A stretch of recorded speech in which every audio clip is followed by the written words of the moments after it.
recul, cette remarque d'Emmanuel Todd, que j'ai trouvée dans l'US Magazine du mois de novembre. Je pense que dans les mois à venir, il faut s'attendre à un vrai débat sur la dette publique. Les discours moralisateurs et culpabilisateurs vont atteindre leurs limites. La dette publique est un instrument qui permet aux plus riches de s'enrichir encore plus. Les riches adorent la dette publique. Il y a trois grands acteurs de l'endettement public aujourd'hui en France. D'une part, l'État, d'autre part, les collectivités territoriales, et enfin, la sécurité sociale. Dans ces trois acteurs, cependant, la position la plus importante, la plus lourde, c'est la position de l'État. En second rang, la position des collectivités territoriales, et enfin, les positions de la sécurité sociale. Alors, pour ce qui concerne l'État, l'argument est bien connu. On dépense trop, on vit au-dessus de nos moyens, on ne peut pas continuer comme ça, il faut faire une cure d'austérité, se serrer la ceinture. D'ailleurs, les Allemands qui l'ont fait avant nous s'en sortent bien mieux aujourd'hui, puisqu'ils ont réussi à faire une cure d'austérité, à faire baisser les salaires, etc.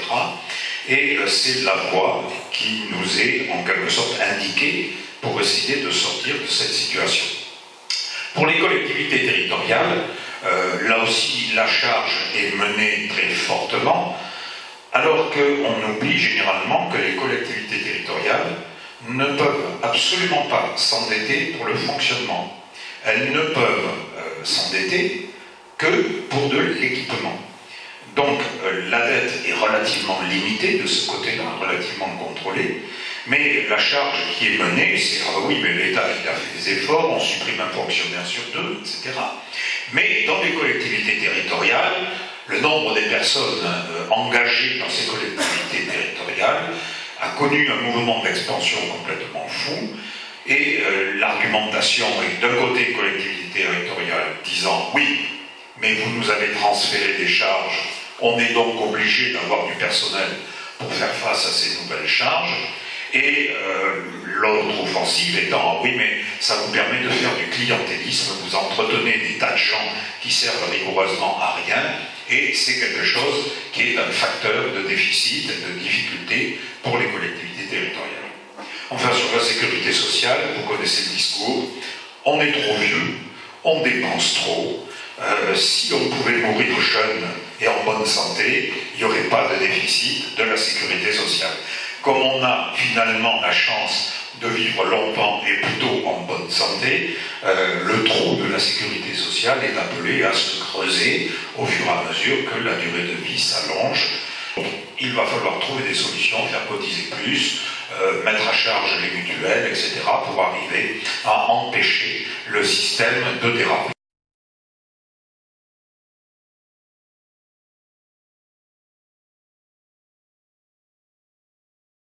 La structure de la dette de l'État représente, vous le voyez, à peu près 87-88%, entre parenthèses vous aviez la situation en 2000, donc 85, on est passé à 87%, presque les 9 dixièmes.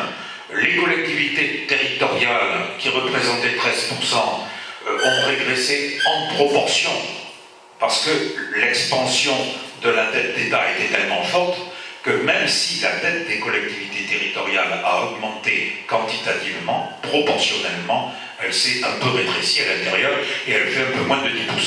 Et vous voyez que le fameux trou de la sécurité sociale, ce déficit gigantesque dont on nous parle, ça représente à peu près 3%. Alors c'est vrai que ça a doublé depuis 2000, mais on est dans quelque chose qui reste relativement limité en termes de dépenses, en termes de charges sur l'ensemble de la population. Toutes ces dettes publiques sont présentées selon les normes retenues dans le traité de Maastricht. Ce sont des dettes brutes. Dettes brutes, ça veut dire qu'on prend en compte simplement le montant de ce que vous devez, mais pas les avoirs que vous possédez. Alors vous comprenez bien que si vous empruntez quelque part pour acheter une voiture, mais que vous soyez propriétaire déjà depuis un certain temps de votre maison, vous avez bien une dette, effectivement. Mais dire que vous êtes endetté quand vous êtes le propriétaire d'une maison, elle couvre largement, très probablement, le prix de la voiture. Votre dette nette est véritablement très faible ou nul. Vous pouvez même avoir eu recours à un crédit pour bénéficier d'une opération promotionnelle, etc. Et plutôt que d'enlever l'argent sur votre livret de caisse d'épargne, ben vous avez acheté le frigo avec 3 mensualités sans frais, et donc vous avez un crédit, et vous avez en même temps des liquidités qui ont pu vous permettre de solder cet achat immédiatement. Alors à hauteur de nos revenus, c'est une dette impressionnante, puisqu'elle dépasse 1717 milliards, c'est les dernières données de ce début d'année 2012, 1717 milliards de dettes accumulées pour la France. Et on vous fait très peur en vous disant, mais vous vous rendez compte de ce que ça représente. Chaque Français, aujourd'hui, du bébé jusqu'au gravataire, se retrouve endetté de 26 350 € par habitant. C'est quelque chose qui est insupportable. Et cette dette représente 86%, pas tout à fait, 86% du montant du produit intérieur brut, ce qui veut dire que si on devait solder d'un seul coup la totalité de la dette par rapport à la richesse nationale qui est fabriquée en un an, il faudrait qu'on puisse tenir le coup de vivre pendant 12 mois en dépensant les 10 mois qui vont servir à couvrir la dette. C'est ça que ça veut dire, hein, comme type d'opération. Donc, apparemment, ça apparaît comme quelque chose d'extraordinaire, et on insiste là-dessus, sur cet aspect, en disant, mais vous vous rendez compte, du coup, qu'est-ce qu'on va laisser, nous, profiteurs de la situation de rente que nous vivons, à nos enfants, les baby-boomers, qui vont devoir travailler plus longtemps, qui vont devoir cotiser plus fortement pour leur sécurité sociale, et on va leur léguer un cadeau, une dette, nous on en profite, et on file le bébé à la génération suivante. Ça, c'est le type de discours que vous entendez en permanence. On vit au-dessus de nos moyens, et ce sont nos enfants qui seront appelés à solder cette dette. Cette dette, d'autre part, est quelque chose qui ne cesse de monter, puisque en 1974, la dette représentait à peu près 13% de la valeur du produit intérieur brut, de la richesse nationale fabriquée dans le pays.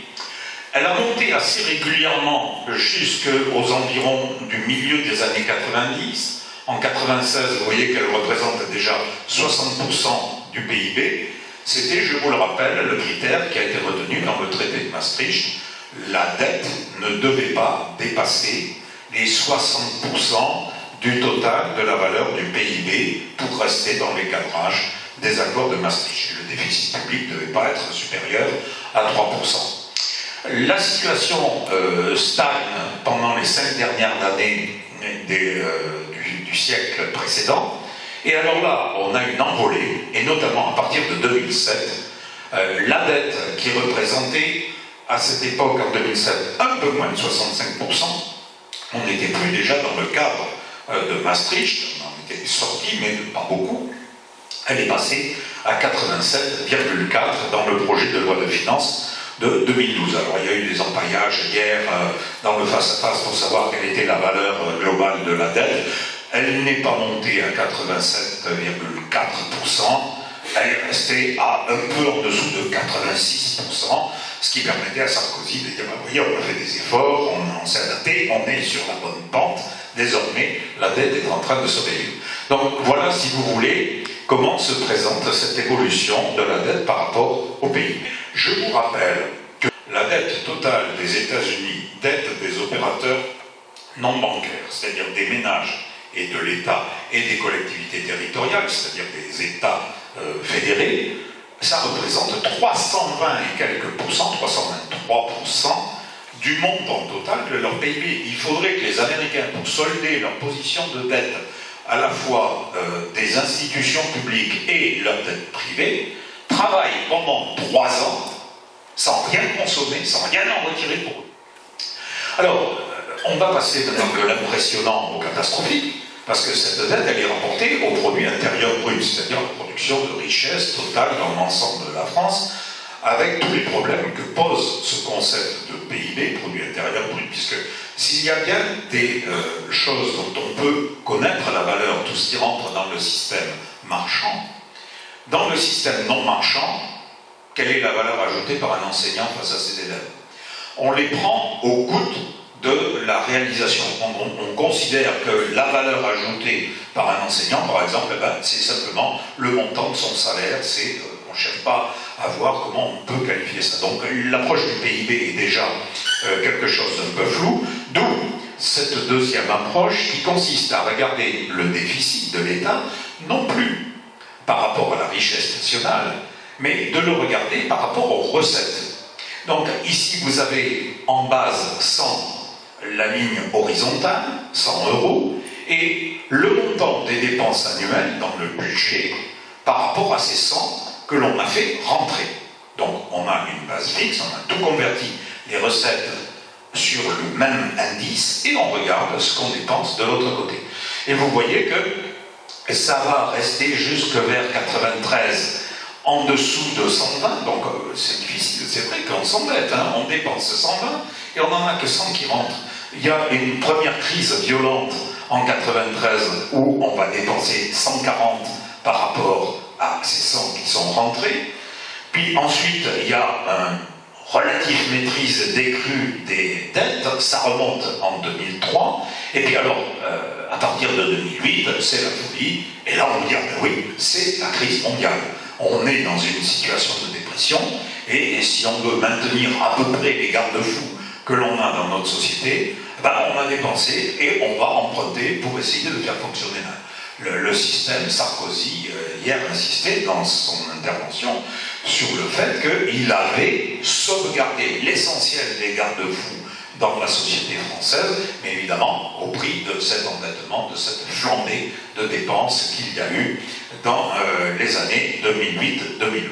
Ceci dit, pour moi, tel que c'est présenté, on est dans quelque chose qui est une escroquerie intellectuelle. Ce montant annoncé est une fiction comptable. Je vous ai dit qu'on ne prenait en compte que la dette brute. On ne regarde pas ce que vous avez derrière dans votre portefeuille pour essayer de le garantir. Et deux éléments sont donc à déduire. D'une part, au point de vue des institutions publiques, les administrations, la sécurité sociale, etc., ils ont des comptes de liquidité, des avoirs financiers qui viennent en face des dépenses qu'ils sont obligés de faire. Le montant de ces avoirs financiers doit donc être déduit, et là très facilement, puisque ce sont des liquidités. Avoirs financiers par rapport à une dette financière, on peut réaliser une opération de purge. Je reprends l'exemple de mon frigo, vous l'avez acheté à crédit, 3 mois, vous vous rendez compte que c'est pas très intéressant, vous allez retirer l'argent, les 500-600 € sur votre livret de caisse d'épargne, vous payez votre frigo, vous soldez votre truc et vous n'avez plus de dette. Votre livret de caisse d'épargne a baissé, donc les avoirs financiers sont appelés à disparaître dans cette opération, mais au moins, on doit comprendre que l'endettement réel est la dette brute moins les avoirs que l'on possède. Plus difficile à estimer, ce sont des biens nets détenus par ces mêmes institutions ou administrations publiques, des terrains, des bâtiments. Alors il y a des choses qui peuvent éventuellement se négocier assez facilement, les terrains détenus par l'État, les terrains détenus par les communes. Quand elles veulent créer un lotissement, elles peuvent mettre sur le marché des terres qui sont des terres communales, des terres domaniales, des forêts ou autres. Donc on a des biens qui peuvent rentrer assez rapidement dans le système marchand. Et puis il y a bien sûr des biens dont il est même impensable d'estimer quelle pourrait être leur valeur. Vous avez vu le prix de Munch qui a passé une barre aux enchères absolument ahurissante, 120 millions de dollars pour un pastel, que vaut Versailles, dans les avoirs que détient la France, que détient l'État, évidemment, ou le Louvre, c'est pas quantifiable, ça n'a pas de sens, et on se voit mal en train de brader le Louvre ou Versailles. Les avoirs financiers que possèdent les opérateurs représentent pratiquement le tiers du montant de la dette brute, environ 570 milliards d'euros.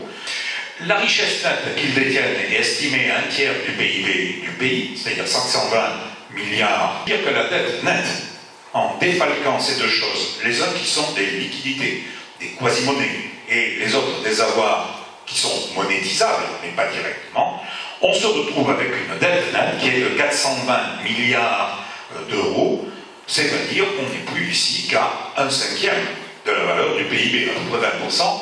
Je vous rappelle, on l'affichait en dette brute à 87%. Donc là, on a la réalité de cet endettement que l'on a par rapport à ce que l'on pourrait mobiliser pour faire face à des demandes de remboursement et aux engagements que l'on a pris vis-à-vis des prêteurs.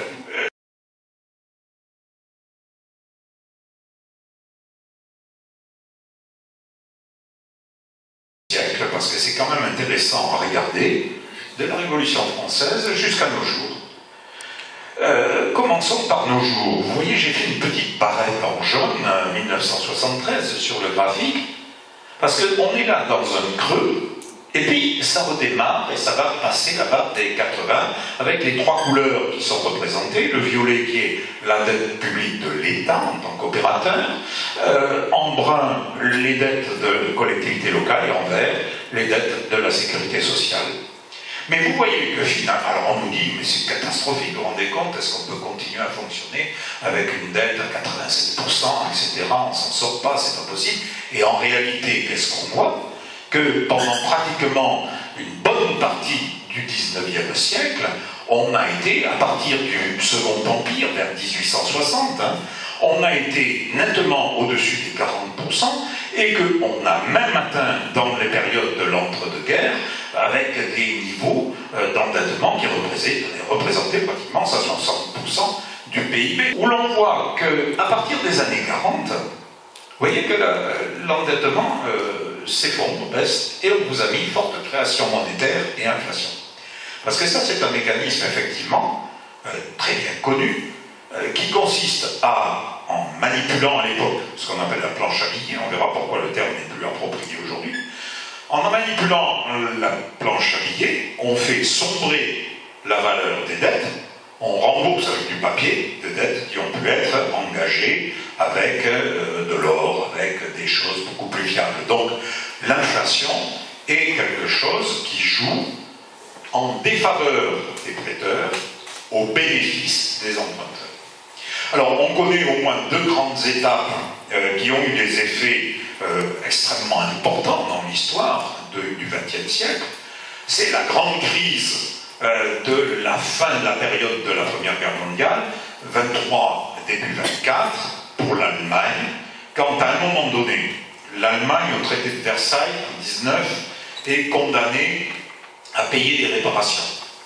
Keynes fait remarquer dès ce moment-là que le montant des réparations qu'on essaie d'infliger à l'Allemagne est impayable et ne sera jamais payé. Et effectivement, les Allemands vont trouver une solution très simple, ils vont mettre l'État en faillite. L'avantage, c'est que tous les industriels qui ont travaillé pendant la période de guerre pour fournir de l'armement, pour fournir des matières premières, etc., ont emprunté auprès de l'État. Quand la planche à billets se met à fonctionner, ils remboursent les usines physiquement qui existent, qui ne sont pas bombardées, on n'a pas encore d'aviation à leur portée, donc ils ont les usines et ils vont les rembourser avec du papier. Ils vont solder l'État. Évidemment, là-dedans, qui est le pigeon, tous les Allemands qui, au titre comme les Français, de la défense nationale, sont allés porter leur or, les bijoux, etc., pour permettre le fonctionnement des échanges internationaux, des échanges commerciaux. Et à la fin de l'année 1924, le grand patronat allemand se retrouve propriétaire d'un appareil industriel qu'il a payé des clopinettes.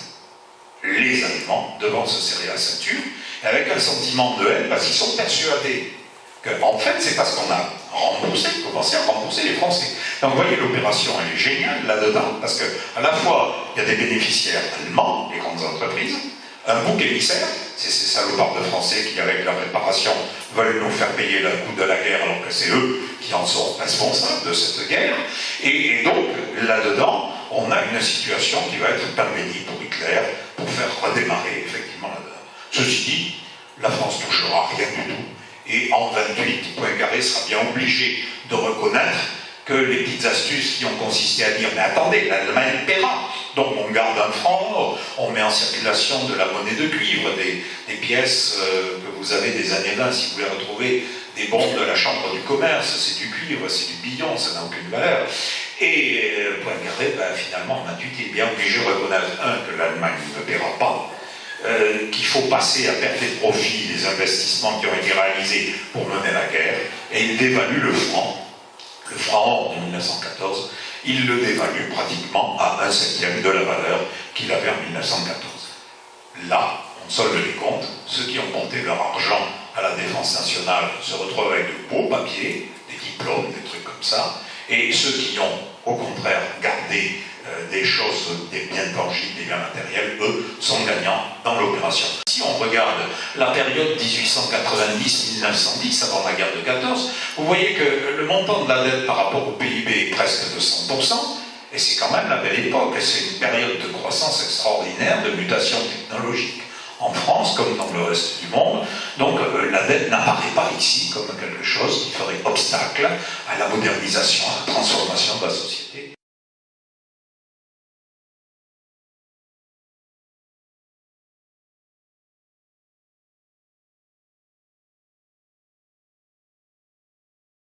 Ce qui veut dire que le poids réel de la dette ne représente que 3,25% du patrimoine global. C'est un endettement, somme toute, très léger par rapport à ce que l'on peut trouver aujourd'hui. Un ménage qui veut acheter une maison, un appartement ou autre, se retrouve avec un poids d'endettement qui très souvent frôle la barre à laquelle on ne peut plus leur prêter et qui est de l'ordre de 30% de leur revenu ou de leur patrimoine. Hein. Donc c'est quelque chose, on est censé ne pas vous prêter d'argent si vous dépassez ces 30% de charges. Mais 3,25%, c'est pas quelque chose d'extraordinaire. Et surtout, le patrimoine moyen estimé pour chaque Français, je reprends la formule du nouveau néo-gravataire, s'élève à près de 210 000 euros, alors que la dette nette par tête est de 6 500 euros.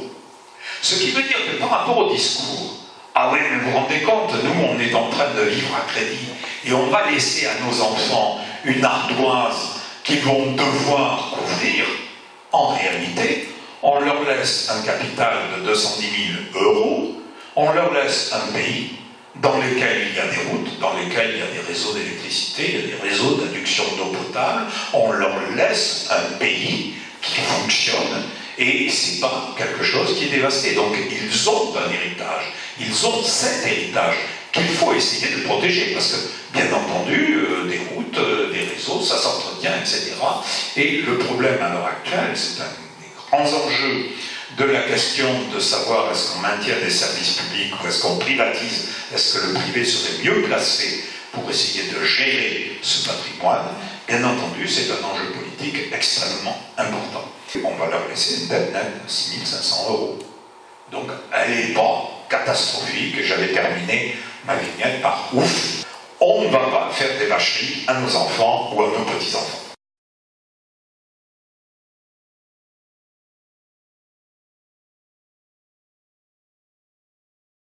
Sur le côté, le montant de la dette publique, 1717 milliards d'euros, voilà, c'est le petit pavé que vous avez. Et l'enquête de l'INSEE est intéressante parce qu'elle a travaillé sur les déciles. Le premier décile, c'est-à-dire les 10% des ménages les plus riches, sont représentés par la première petite barrette.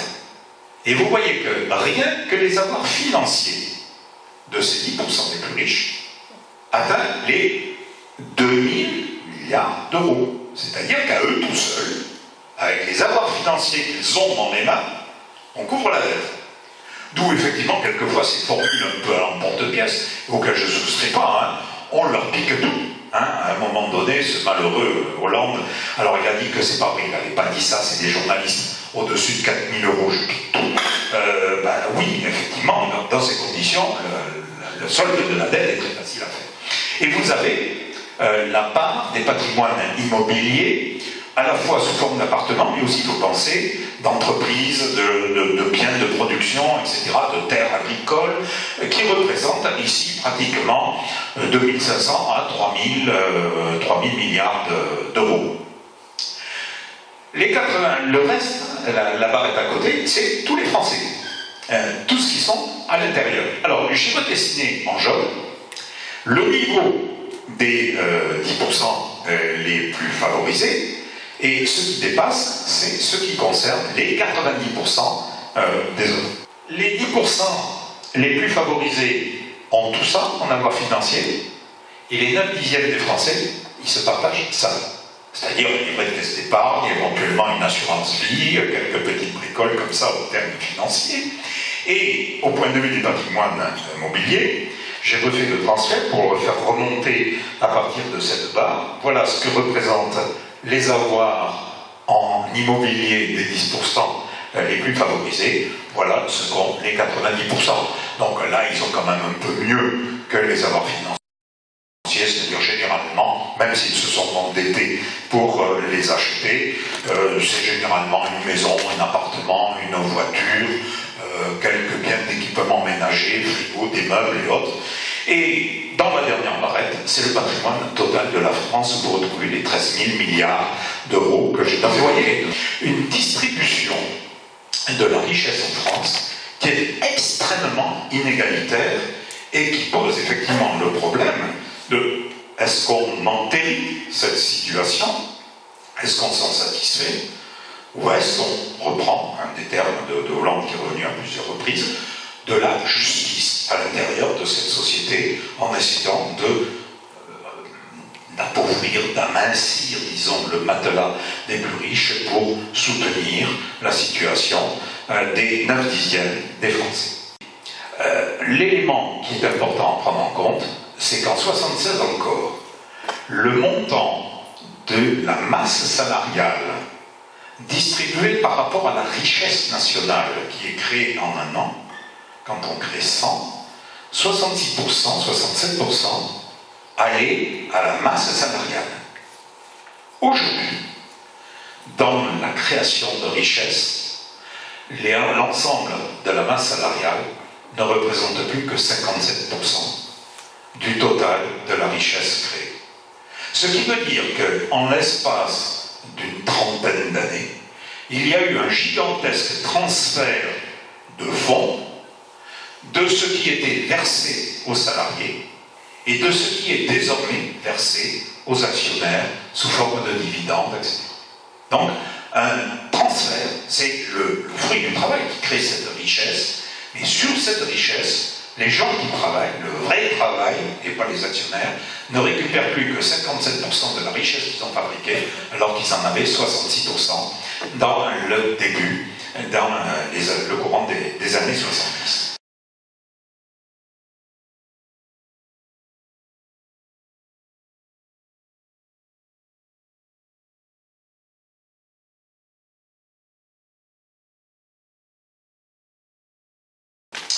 Cette date de 73 est à replacer dans un contexte plus vaste, qui est la situation des États-Unis au début des années 70. Les États-Unis, jusqu'en 68, sont bénéficiaires nets dans leurs échanges par rapport au reste du monde. Ils sont créditeurs nets. On leur doit plus d'argent qu'ils n'en doivent. Le gouffre que va représenter la guerre du Vietnam et les mouvements sur les produits pétroliers vont faire que Nixon va, d'une manière unilatérale, faire exactement ce qu'avait fait le gouvernement allemand en 1923. Il casse la baraque. Jusque-là, les monnaies étaient étalonnées sur un stock d'or que l'on possédait, et on ne pouvait émettre de la monnaie qu'en fonction des avoirs détenus en or. En conséquence, l'émission monétaire est bridée quelque part, et quand on commence à avoir des déficits et qu'on ne peut pas créer de la monnaie, la dette devient une dette réelle et lourde et qu'on ne peut pas solder par l'inflation. Nixon prend donc une position unilatérale en 1971 en décrétant que désormais le dollar sera plus échangé contre de l'or. Et il dévalue le dollar. On avait 35 $ pour une once d'or. Il la passe à 42, il dit bon, je dévalue le dollar, 42 $ maintenant pour une once d'or, mais je ne donne plus d'or contre les dollars. Ce qui s'était passé en 65, quand De Gaulle avait rapporté un beau matelas de dollars aux États-Unis et était reparti avec les lingots. Donc, en 71, finalement, c'est une déstabilisation du système monétaire international tel qu'il fonctionne depuis 1945, depuis les accords de Bretton Woods. Et donc on est dans une situation qui va être très tendue. Les pays producteurs de pétrole ripostent en essayant de monter le prix du baril pour rattraper ce qu'ils considèrent avoir perdu. Mais j'attire votre attention, et ça peut faire l'objet d'un autre développement. Je pose juste là les points d'ancrage. C'est que ce qui est étonnant, les Japonais n'ont jamais parlé de choc pétrolier, et pourtant toute leur économie est liée à des importations de pétrole. Ils ont parlé de Nixon Shock, le choc Nixon. Et nous, on a dit, oh, c'est des pétroliers, ces salopards d'Arabes, ils sont en train de nous piquer le bel argent qu'on fabrique par notre vrai travail, avec des positions de monopole, etc. Sauf qu'on oublie de dire que dans les négociations qui ont débouché sur la hausse brutale du prix du baril de pétrole, les deux pays qui ont été en pointe pour pousser à une hausse considérable du prix du pétrole, c'est l'Iran et l'Arabie Saoudite, qui étaient les deux alliés des États-Unis dans cette période. Alors on peut se dire, mais pourquoi ils font ça? Parce que, en revalorisant, en quadruplant le prix du pétrole, le prix du baril de brut, les gisements américains installés sur leur territoire, et notamment les gisements alaskiens, qui n'étaient pas exploitables dans des conditions économiques rentables à 3 ou 4 dollars le baril, deviennent rentables à 16 ou 18 dollars le baril. Par contre, ceux qui n'ont pas de pétrole sur leur territoire, ils prennent plein pot l'augmentation du prix du pétrole, et les Japonais en première ligne, puisqu'ils étaient les plus dépendants. Donc voilà, si vous voulez, un peu la situation qui fait qu'en 1973, Nixon franchit le dernier pas à franchir. Elle dit, ben, désormais c'est fini, c'est simple. Il se rallie à l'école monétariste des économistes de Chicago, qui considèrent que la monnaie est une marchandise comme les autres. Ça se négocie sur un marché monétaire. Au jour, au lendemain, il n'y a plus de change fixe. Et du coup, c'est la panique. 73, abrogation du système définitivement de Bretton Woods. L'or n'est plus une monnaie. Les monnaies fluctuent au jour le jour. Alors panique en Europe, on essaye de mettre en place un serpent monétaire, puis ensuite à la fin des années 70 de mettre en place l'écu, etc., pour essayer de mettre un pare-feu, mais c'est fini, la question est entendue, désormais on est dans des systèmes de change flottants, il n'y a plus de référent à la monnaie, sauf une position de force qu'on peut avoir dans l'arène internationale.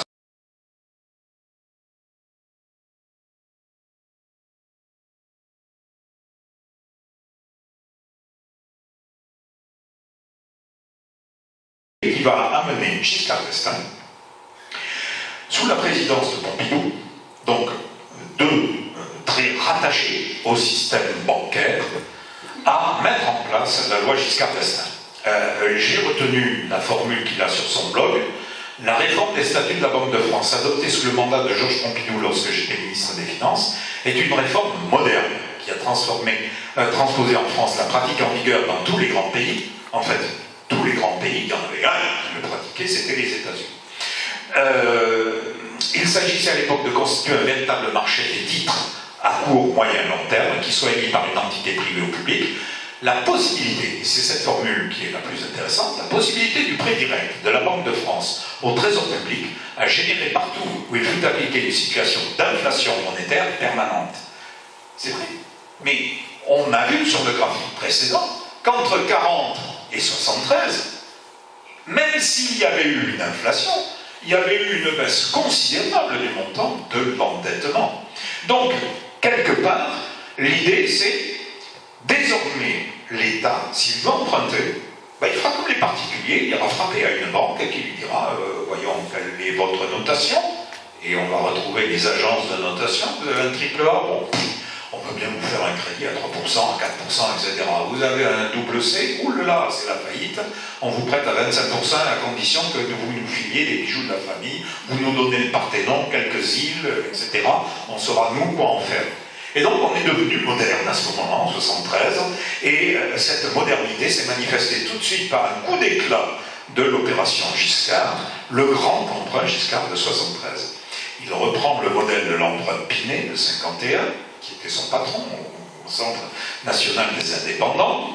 C'est un emprunt qui est fait sur une échéance de 15 ans, au taux de 7%, avec un versement annuel de l'intérêt, mais indexé sur l'ordre. C'était le même mécanisme que l'emprunt Pinet. Indexé sur l'ordre et exonéré de droits de succession. Ça aussi, c'est quelque chose de tout à fait intéressant qu'il y avait dans le Pinet. Quand le vieillard commençait à être sur le point de galancher, on transformait tous les avoirs en Pinet, on utilisait un prête-nom, on lui filait une ristourne, on récupérait le Pinet après la mort de l'ancêtre, et le tour était joué, il n'y avait pas eu de succession en Pinet. Donc la somme qui est levée a été une somme en 73 de 7 milliards et demi. Quand on a fini de rembourser cet emprunt, avec les intérêts qui ont été versés, ça a coûté 92 milliards pour l'État. D'accord? Même si on le corrige de l'inflation monétaire, et c'est une moyenne parce qu'il faudrait prendre ça année par année, puisque les coupons étaient payés indexés sur l'or année par année, au minimum, si vous voulez corriger de l'inflation, alors on le voit, à peu près 26 milliards et demi, 27 milliards en francs constants de 73. C'est-à-dire qu'on a payé 3 fois le montant de l'emprunt en 15 ans. Ce creusement des déficits, si on les regarde, le solde budgétaire de la France depuis De Gaulle, on voit que dans les années de Gaulle, le solde budgétaire est généralement positif. Il y a la crise de 68 qui creuse un petit trou. Et finalement, Pompidou-Giscard, Pompidou, ça se passe plutôt bien. Je vous rappelle que Pompidou, après 68, c'est le SMIC augmenté de plus de 30%, qui passe à 600 francs alors qu'il était aux environs de 320 francs. C'est la suppression des abattements de zone. Alors ça aussi, c'est quelque chose qu'on a oublié dans la jeune génération, c'est que la France, on parle des délocalisations aujourd'hui, on va vers des régions de moindre coût de main-d'œuvre, mais la France, non, soit jusqu'en 68, a des zones de délocalisation, des zones d'abattement. Le SMIC à Paris n'est pas la même chose qu'en Bretagne. C'est pour ça que Citroën, dans les années 50, va faire travailler le breton chez lui. C'est moins cher que de le faire venir à la gare Montparnasse, de lui trouver un logement à Paris, alors qu'il peut continuer à s'occuper de ses prés, de ses labours, etc. Et on le paiera beaucoup moins cher. Donc les délocalisations, tout ce qu'on a appelé, en quelque sorte, la décentralisation au niveau du territoire, c'est une politique déjà, dans cette époque, à l'intérieur du territoire français, une politique de délocalisation vers les bases de bas salaires. Ensuite, on va avoir, avec la période de Mitterrand, un solde budgétaire qui va commencer à battre de l'aile, à se creuser. La sécurité sociale commence aussi à avoir, c'est la petite ligne en grisé, commence à avoir quelques trouées, notamment pendant la première cohabitation Chirac, Mitterrand. On retrouve, alors là, vraiment une plongée en 93 pendant la cohabitation, deuxième cohabitation avec Balladur, qui va creuser les déficits, et en particulier qui perce le seuil qui était mis pour les engagements de Maastricht de 3% d'endettement, de déficit budgétaire. Les choses remontent un peu avec Chirac, notamment avec Jospin, et notamment la sécurité sociale, les comptes de la sécurité sociale retrouvent l'équilibre, sont de nouveau bénéficiaires. C'est la grande réforme, sauvons la baleine, vous vous souvenez peut-être de ça, il y a un quart de siècle, belle baleine qui était la sécurité sociale qu'il fallait absolument préserver en faisant des efforts d'économie de soins, etc. Et dans la dernière période, on a le mandat de Sarkozy à partir de 2007-2008. Il va là aussi en dessous de l'indicateur de Maastricht, et puis c'est la grande plongée de 2012, un petit redressement sur 2011. Donc le creusement des déficits est conscient. Vous voyez que là, il y a quand même des corrélations assez fortes avec les systèmes, les dirigeants politiques qui, à un moment donné, choisissent de privilégier l'endettement par rapport à une autre solution qui aurait été le système de l'impôt. On y reviendra en liste de conclusion. Alors, voilà maintenant ce que ça représente au niveau des intérêts versés. Les petits bâtons rouges que vous avez entre 0 et 50 milliards, c'est le coût annuel des intérêts de la dette. Ce qui fait qu'à l'heure actuelle, pratiquement, le budget qui est réservé au paiement des intérêts de la dette est supérieur au budget de l'éducation nationale et représente à peu près la totalité de l'impôt sur le revenu des personnes physiques en France. On est à peu près dans ces 47-50 milliards.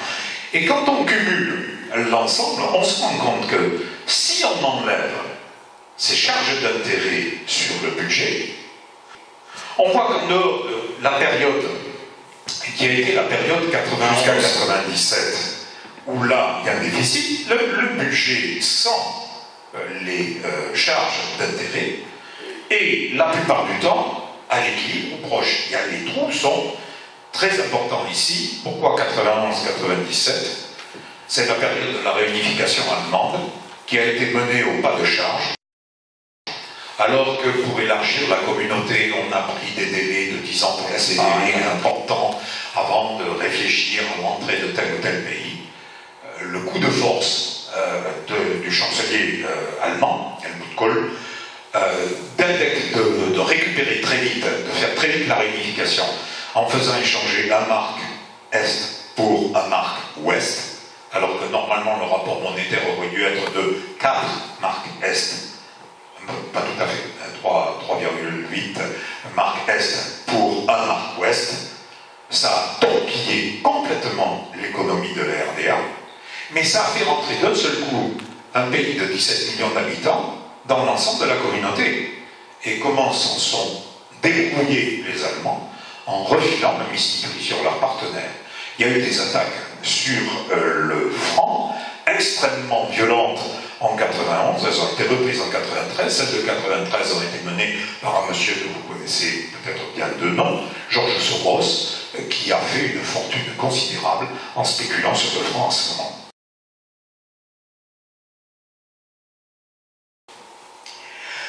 Deuxième problème à prendre en compte, c'est celui du déficit commercial, qui effectivement est tout à fait inquiétant. C'est-à-dire qu'à un moment donné, dans cette balance, vous voyez que le commerce, la balance commerciale française est à peu près équilibrée jusque vers 2004, plutôt bénéficiaire dans une période de croissance entre 1998 et 2005, et que brutalement, à partir de 2004-2005, elle plonge donc avant le développement de la crise. Alors, vous avez entendu hier, dans la dispute entre Hollande et Sarkozy, l'argumentation de Sarkozy disant « Ah, mais tout ça, c'est un problème de produits pétroliers. C'est l'augmentation du prix du pétrole qui représente l'essentiel du déficit de la balance commerciale. » Oui, sauf que quand on regarde la valeur des importations de 444 milliards, l'énergie lève de 48 milliards, c'est-à-dire un peu plus de 10%. C'est-à-dire qu'on importe quand même autre chose que du pétrole, même si le pétrole, c'est vrai, on peut pas, il est incontournable. Par exemple, il y a eu une importation considérable de téléviseurs à écran plat, de choses comme ça, d'objets de l'électronique, d'ordinateurs portables et autres, qu'on pourrait parfaitement essayer de fabriquer chez nous. On en a a priori les compétences.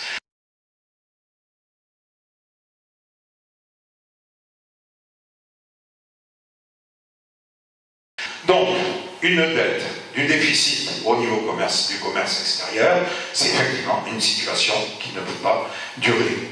Un schéma de l'endettement de la France. Une gestion purement financière des grands groupes conduit à des délocalisations des usines et des services, avec comme effet des suppressions d'emplois. Ces suppressions d'emplois se traduisent avec les délocalisations par une baisse des recettes pour le budget de la France.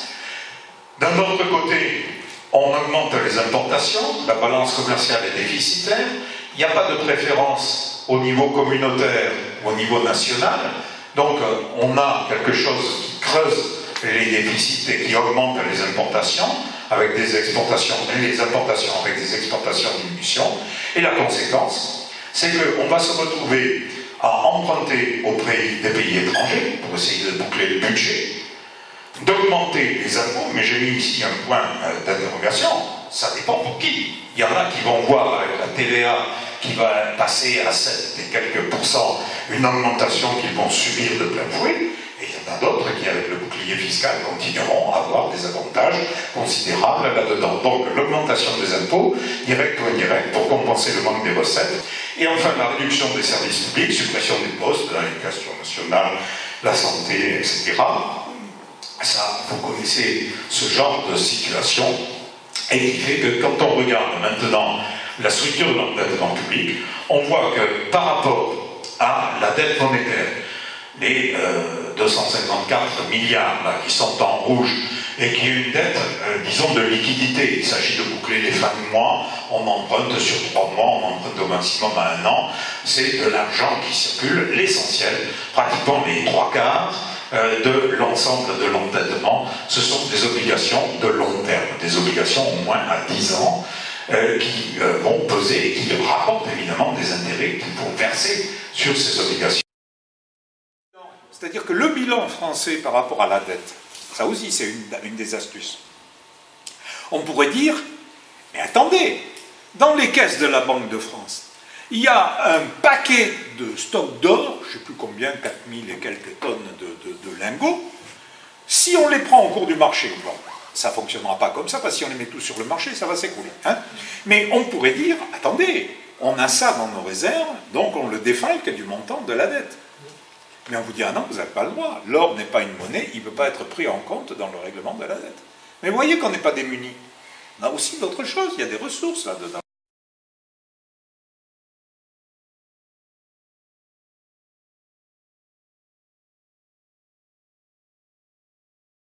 Regardez maintenant qui est propriétaire de cette dette de la France. Ce sont essentiellement des non-résidents.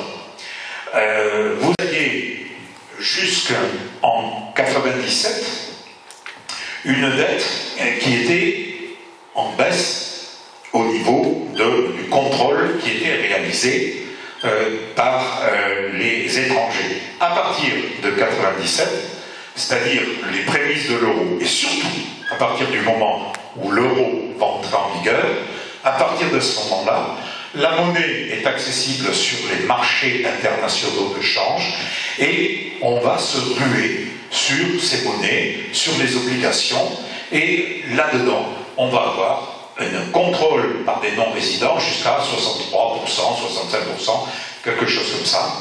Et ce qu'il faut savoir, c'est que les 3 pays les plus importants pour la possession de la dette française, on retrouve en tête les îles Caïmans, qui sont un paradis fiscal, tout le monde le sait. On retrouve ensuite la Grande-Bretagne et en troisième le Luxembourg.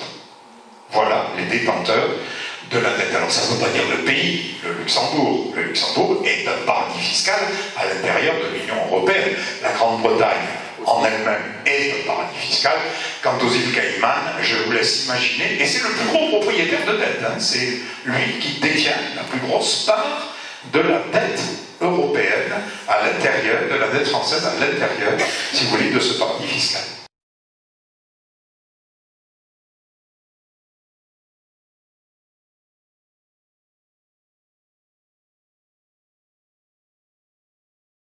À travers les notations, eh bien, on a des écarts de taux d'intérêt à payer sur l'élément de référence qui est l'emprunt généralement qui est l'instrument financier d'emprunt le plus répandu. Et on voit que finalement, l'Allemagne, compte tenu de son évolution et de sa montée en puissance au sein de l'ensemble européen, est capable d'emprunter. Alors, 1,89 en novembre, quand je l'avais, je vous donne les chiffres du 24 avril. Un écart qui reste fort, et là où l'Allemagne peut s'équiper, peut se développer, peut investir avec des taux d'intérêt à 1,68 sur 10 ans, la France doit payer 3,14. On a donc ici ce qu'on appelle un spread, un écart, et qui fait que globalement, à travers ce mécanisme différentiel, la richesse continue à s'accumuler sur le pôle de la richesse qui existe déjà, les autres ayant de plus en plus de mal, et il n'y aura aucun effet de rattrapage. Et on remet là en question un des discours qu'on a le plus souvent entendu sur l'Union européenne. Par l'Union européenne, on va partager, les plus riches vont aider les plus pauvres, et on est dans le modèle physique des vases communicants, on ouvre les robinets, les niveaux s'égalisent, tout le monde devient aussi riche, etc. Et c'est pas du tout ça comme ça, c'est le modèle gravitaire qui fonctionne. Plus on est gros, plus on attire, plus on devient gros, plus on a de pouvoir d'attraction. Et d'un autre côté, dans le modèle gravitaire, ceux qui sont à la marge finissent par se faire bouffer, disparaissent dans les trous noirs de la finance.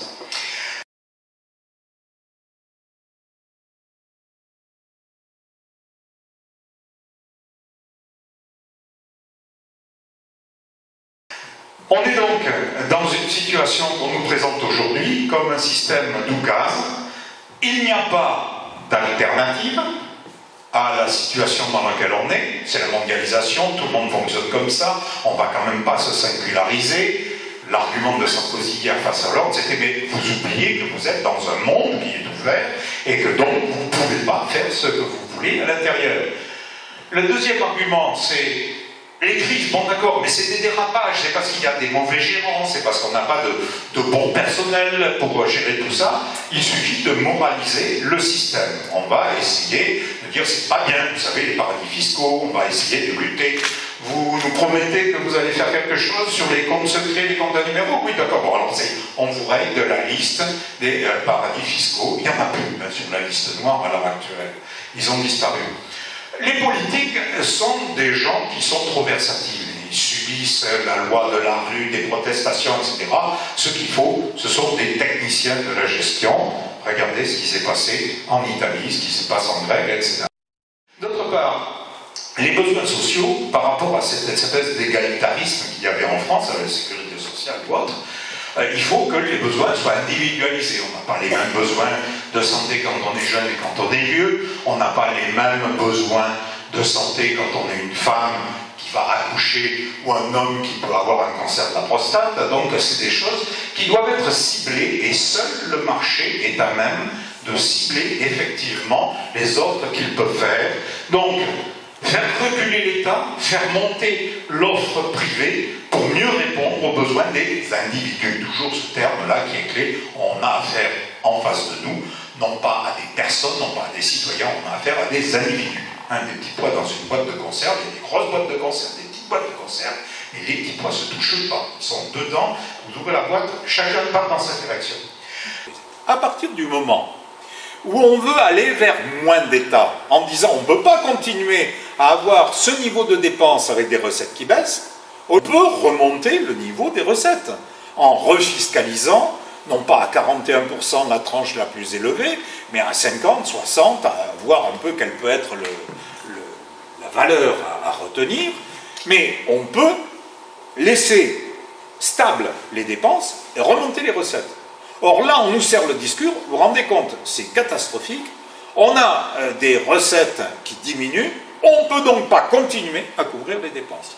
Et là, on vous dit, mais à une offre qui est généraliste et qui suscite du gâchis, il faut que les gens se responsabilisent, et pour se responsabiliser, puisqu'il y a moins d'État par le prélèvement fiscal, cet argent qu'on leur laisse et qu'on ne leur pique plus, ils vont l'utiliser pour s'adresser sur le marché à des opérateurs qui vont cibler leur profil, etc.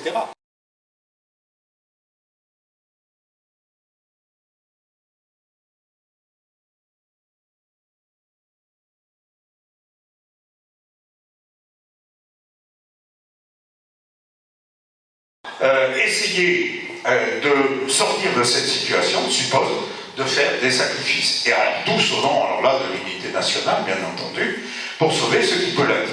Et notamment les générations futures, à travers cette idée que si on n'en a pas les dettes que l'on a maintenant, ce sont nos enfants, nos petits-enfants, qui en paieront les conséquences. Alors, il y a les deux extrêmes. Il y a la position, une dette, ça se règle, ça se solde, vous en avez emprunté, vous en avez bénéficié, vous avez vécu avec ça, on n'a pas de raison de vous faire de cadeaux, vous devez payer votre dette. Le truc qui est partout, un crédit qui vous engage. Et puis la position la plus extrême qui consiste à dire, basta, vous avez encaissé suffisamment d'intérêts, à partir d'aujourd'hui on n'y joue plus, on ne paie plus rien, on ne verse plus d'intérêts, etc. Il y a une position qui peut être intermédiaire, et qui dira, oui mais attendez, tous les prêteurs ne sont pas dans les paradis fiscaux, tous les prêteurs de l'État, les gens qui ont acheté des bons du trésor, des obligations, etc., ne sont pas forcément des escrocs, il y en a qui ont pu acheter des bons du trésor pour consolider leur retraite, etc.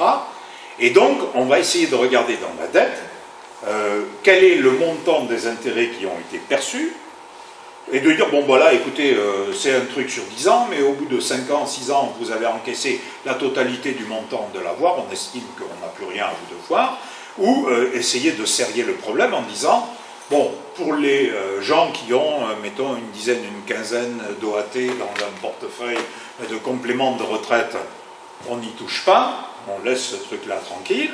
Mais tous ceux qui ont, parce qu'ils les ont achetés au départ et ils les gardent pour pouvoir tous ceux qui sont des néo-propriétaires de ces bons du Trésor, qui se les refilent comme du mistigris de l'un à l'autre, on décide que ça, on ne les rembourse plus. Donc après, c'est une question politique. Qui, derrière ces propositions, est capable de se mobiliser pour dire oui, on arrête de payer effectivement ces gouffres financiers, on en revient à une situation où la Banque européenne, puisqu'elle émet de la monnaie, peut prêter directement aux États, leur faire le 1% qu'elle concède aux banques, et on n'a plus besoin des banques en tant qu'intermédiaires. Et il faut donc en revenir à ce qui a été la règle et qui a été l'adoption en 1933 par Roosevelt du Glass-Steagall Act, qui a coupé, séparé nettement, les banques d'affaires et les banques de dépôt. Les banques de dépôt qui travaillent avec l'argent que vous allez apporter, celles-là on les garantit. Les banques d'affaires, si elles doivent faire faillite, elles font faillite, et point. Et deuxième aspect du Glass-Steagall, les banques n'avaient pas le droit d'intervenir dans plus de 3 États. Donc, elles étaient contraintes. Et c'est pour ça que la création de l'Union européenne a été pour elles un bol d'air extraordinaire. Elles ont migré des États-Unis où elles ne pouvaient pas travailler dans plus de 3 États, même en prenant les 3 États les plus riches, ça faisait quand même un potentiel de prélèvement relativement limité. En arrivant en Europe, plus de problème, au contraire, on abaissait les barrières douanières, on offrait le grand marché comme potentiel d'investissement. En l'espace de 3 ans, entre 58 et 61, on retrouve en Europe, dans l'Union européenne, telle se construit à l'époque, à 6 seulement, 1100 banques américaines qui viennent s'installer à l'intérieur de l'Europe. Et qui, à partir de cette base européenne où elles n'ont plus de contraintes, vont ouvrir des filiales un peu partout sur la planète, notamment en fabriquant ces fameux espaces paradis fiscaux. Que ça existait depuis 1945, et que c'est au début des années 80, pendant la première cohabitation avec Chirac en 86, qu'on a supprimé cette règle qui était une règle qui permettait de sécuriser les placements, les dépôts des particuliers, etc. La dérégulation, elle a été mise en place par la suppression de quelque chose sur lequel on s'était battu pendant une dizaine d'années, de 36 jusqu'à 45, jusqu'au programme du CNR, pour obtenir justement cette séparation, cette espèce de coupe-feu. Et le deuxième élément, c'était qu'à l'intérieur de ce système de séparation, chaque banque devait, dans son bilan, avoir encore en 58, au moment de la mise en place de la Ve République, devait avoir en garantie de ses prêts 20% de couverture. C'est-à-dire que si elle avait 20, elle pouvait prêter 100. Elle était couverte avec l'idée que tout le monde ne va pas venir en même temps. On en est aujourd'hui à des taux de couverture sur des banques qui sont inférieurs à 0,1%. Vous entendez bien, à moins d'1 millième. Il n'y a rien derrière, ce sont des coquilles vides.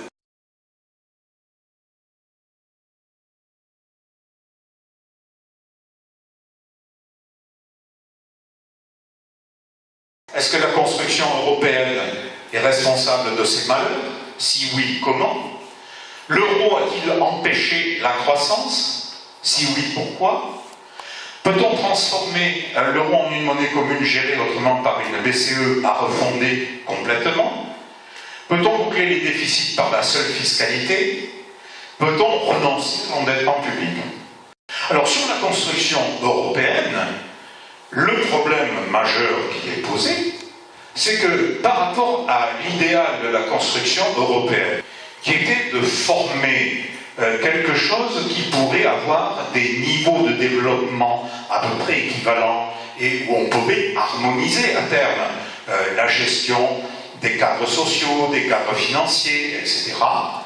L'ouverture, et là on retombe de nouveau sur Pompidou-Giscard, la belle équipe, en faisant rentrer la Grande-Bretagne dans le système de l'Union européenne, mais en acceptant que la Grande-Bretagne échappe à ses obligations de partenariat privilégié avec les pays européens, on a fait entrer le loup dans la bergerie, parce qu'avec l'adhésion de la Grande-Bretagne, ça a été de dire, ah oui, mais vous comprenez, nous on a des liaisons particulières avec la Nouvelle-Zélande, avec le Canada, on ne va pas aller faire jouer la préférence communautaire pour acheter du mouton du Périgord, alors qu'on a des moutons néo-zélandais à un meilleur prix. On ne va pas aller vous acheter du sucre des Antilles, alors qu'on a du sirop d'érable au Canada, ou qu'on les a du thé au Kenya et autres.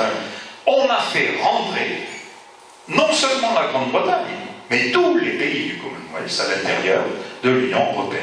Et ça a été le début de la débandade, avec cette volonté farouche de Margaret Thatcher de torpiller le mode de fonctionnement du marché commun qui était en train de devenir un système politique, une union politique, pour n'en faire qu'une espèce de libre marché, ce que le général de Gaulle s'était refusé à accepter et avait mis son veto à 2 reprises à cette adhésion de la Grande-Bretagne au sein des marchés communs. Vous avez vu que ça continue. La Grande-Bretagne continue à faire du dumping au plan fiscal, refuse de mettre en œuvre des contrôles sur les fonctionnements de la cité, notamment pour savoir d'où vient l'argent, est-ce qu'il n'y a que de l'argent propre qui transite dans la cité, etc. Et se refusant effectivement à s'associer à une quelconque politique de sauvetage des autres pays européens, en disant ça c'est un problème d'euro, nous ça ne nous concerne pas. Le problème de l'euro empêche-t-il la croissance? D'un certain côté, oui. Parce que quand l'euro a été créé, l'Allemagne, qui avait avec le mark la monnaie la plus forte dans l'ensemble européen, a dit nous on veut bien de l'euro, mais à condition que l'euro soit au moins aussi puissant que le mark. Ce qui fait qu'on a étalonné l'euro sur la base d'une valeur de change trop forte, en particulier par rapport au dollar. Le résultat, c'est que l'euro a représenté en fait la monnaie allemande, et que tous les pays qui avaient des monnaies de valeur plus faible que les marques, et qui avaient donc une compétitivité de prix à l'international, se sont retrouvés avec la même monnaie surévaluée, pas les compétences techniques de l'Allemagne, et se sont retrouvés progressivement déclassés à l'intérieur de ce système. Donc, ça aussi, ça a été la source de tas de discours, à un moment donné, de gens disant, ah voilà, il faut sortir ou de l'euro, soit d'évaluer l'euro, mais on ne peut pas continuer comme ça, c'est des tensions qui sont intolérables, on ne peut pas vendre à un prix allemand des tomates grecques aux Allemands, c'est pas possible, il vaut mieux à ce moment-là que les Allemands aillent s'approvisionner aux tomates marocaines ou ailleurs, en tout cas, ils feront de meilleures affaires. On est donc avec ici, oui, une responsabilité de l'euro. Est-ce qu'on peut le corriger simplement par une dévaluation? Est-ce qu'on peut en sortir? Ça, c'est un large débat citoyen.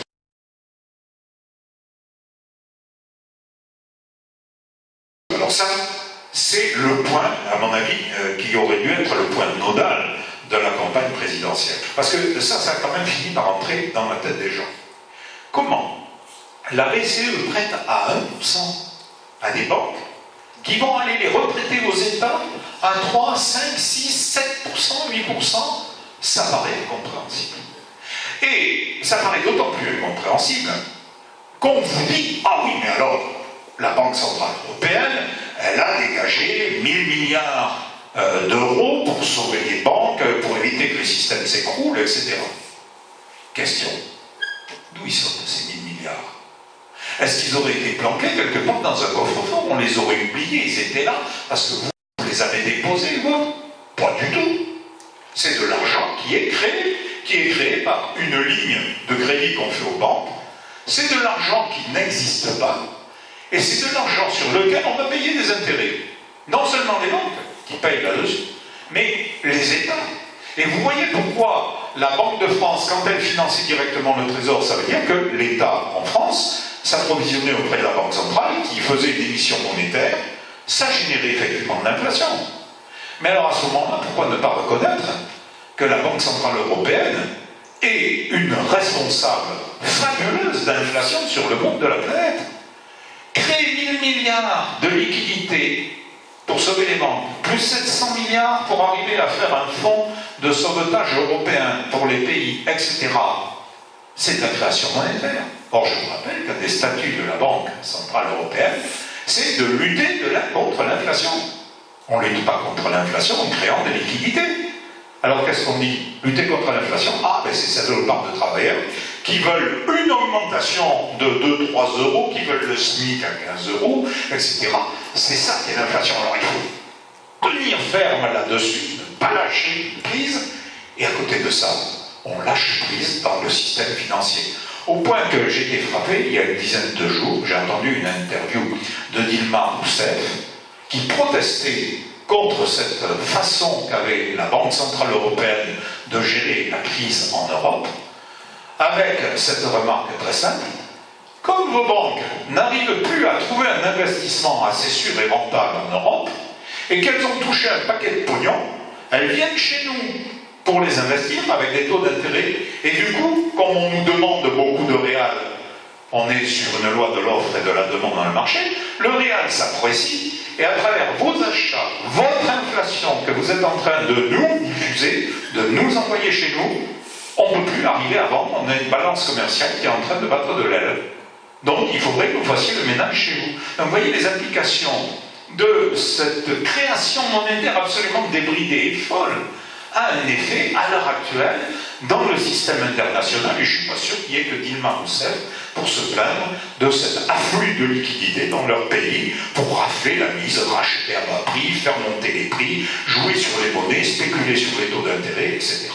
Donc une situation où là, vraiment, le statut de la BCE, son mode de fonctionnement, ne pourront pas continuer à fonctionner. Il n'y aura aucun changement, quel que soit le président, si le statut de la BCE n'est pas profondément révisé. Est-ce qu'on peut s'en tirer avec une fiscalité juste, sans être confiscatoire? La réponse se trouve dans la bouche de l'UMP. Gilles Carrez va publier un rapport à l'Assemblée nationale et il montre qu'en annulant l'ensemble des baisses d'impôts qui ont été votées depuis 2000, l'État aurait économisé au moins 100 milliards d'euros, ce qui mettrait ses budgets à l'équilibre. J'ai extrait 2 phrases de son introduction. Un retournement se produit à la suite de la création de la zone euro, c'est-à-dire que jusque-là, la dette était contenue, était maîtrisée, on était dans les clous de Maastricht. Entre 2000 et 2009, le budget général de l'État aurait perdu entre 101 et 119 milliards d'euros, c'est-à-dire entre 5 et 6% de points de PIB, en termes de recettes fiscales. Les 2 tiers étant dus au coût net des mesures nouvelles, les baisses d'impôts, et un tiers étant lié au transfert des recettes en direction des autres administrations publiques. Mais il faut voir que là, en même temps que l'État se défausse de ses recettes, il paye, mais il se défausse aussi des responsabilités qu'il avait jusque-là. Donc ça, pour l'État, c'est une opération blanche. Il donne de l'argent, mais il se débarrasse aussi de fonctionnalités qu'il devait exercer. Et puis sur les autres administrations publiques, sécurité sociale et collectivités territoriales. Et la dernière phrase de son introduction: si les taux de prélèvement obligatoires apparaît en baisse tendancielle sur la décennie, le taux des dépenses publiques, lui en revanche, reste stable. Une dépense qui est stable, des recettes qui diminuent, qui se croisent, la dette augmente, et pour faire face à la dette, qu'est-ce qu'on fait? Eh bien, on va aller emprunter sur les marchés financiers internationaux, avec des taux d'intérêt qui, en s'accumulant, finissent par devenir les porteurs du désastre financier de la France. C'est fini. Merci.